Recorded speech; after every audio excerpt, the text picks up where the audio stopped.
रोक रोक न्यूज पहा आता नव्या रूपात. दिल वही सोच नहीं. संपादक मकरंद साठे. रस्ता सोडणारा गावातलं बाहेर हाकलून दिलं. या सरपंचाने न्याय करायला पाहिजे होती का नाही? ग्रामपंचायतीने न्याय करायला पाहिजे होती का नाही? मी छाया अर्जुन पालवे बोलते. माझ्या घराची अशी अडचण आहे. 5 वर्ष झालं घरातनं बाहेर आहे आम्ही. आम्हाला असं भाडुत्री खोल्या घेऊन राहतो. या त्याला कारण की साधू मार्तंड पालवे यांनी माझा रस्ता अडवला. आणि कुठं बाबा आत बाहेर करताना सारखी भांडणं करणार, काहीतरी आडवं बांधणार, काट्या टाकणार, वैरण टाकणार. आलं की परत ती अंगावर येणार, पळून केस द्या येणार. आम्ही केस द्या आले तर ती केस घेऊ शकत नाही. ते त्यांना पोलीस स्टेशन वरनं दबाव आणते. ती कोण आहे आम्हाला काय माहित नाही. ती मोठ्या हाताची आहे, बारक्या हाताची आहे, ती बघू शकत नाही. आम्हाला देव पूजाय सुद्धा घरी जाऊ दिलं नाही तिनं. 5 वर्ष झालं. काय तू येते कशी, तू राहती कशी, तू काय करती? मी 20-25 फुटाचा रस्ता मागवून घेतलेला आहे. त्या वक्ताला तिचं पोरग टेपदार येतो. त्या वक्ताला मी म्हणलं बाया तुला बी अजून काय हात पाहिजे असेल तर तू घेऊ शकतो. म्हणलं मला काय नको काकी, तुमच्या मार्गाने तुम्ही आपलं चालू द्या.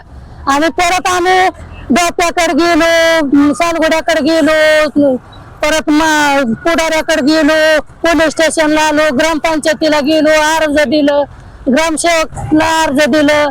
कोणी म्हणते ते सगळेच म्हणते ते ऐकून घेत नाही. आम्ही काय करू शकत नाही. ते ऐकत नाही, आम्ही काय करू शकत नाही.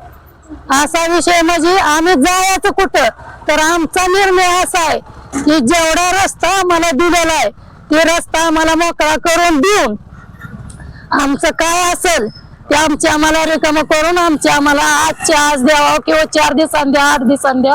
जोपर्यंत आम्हाला रस्ता भेटत नाही तोपर्यंत उपिशन आम्ही सोडत नाही. इथं एखादं माझं मरलं तरी चालेल. ह्याला जबाबदार साहेब लोक राहतेली. डोके सरपंच राहील त्याच्यापासून सगळं झालेलं आहे. डोके सरांनी सगळा खेळ केलाय. सरपंचाला नवरा बायकोची भांडणं ऐकतो ऐकाय सांगायला जातो मिटवायला. आणि एक रस्त्याचं भांडण गावातला ऐकत नाही म्हणजे काय? ह्याला काय म्हणायचं? एक माणूस ऐकत नाही त्याला गावातला. कशासाठी किती बारा गेलो ते ऐकतच नाही. ते ऐकतच नाही म्हणून आम्हाला गावाबाहेर हाकलून दिलं. माझी पोरं अपंग आहे ती. वजा हा पोरांना शाळेत जायला 3 वर्ष झालं. माझी पोरं घरात बसून आहे ती शाळे वाचून.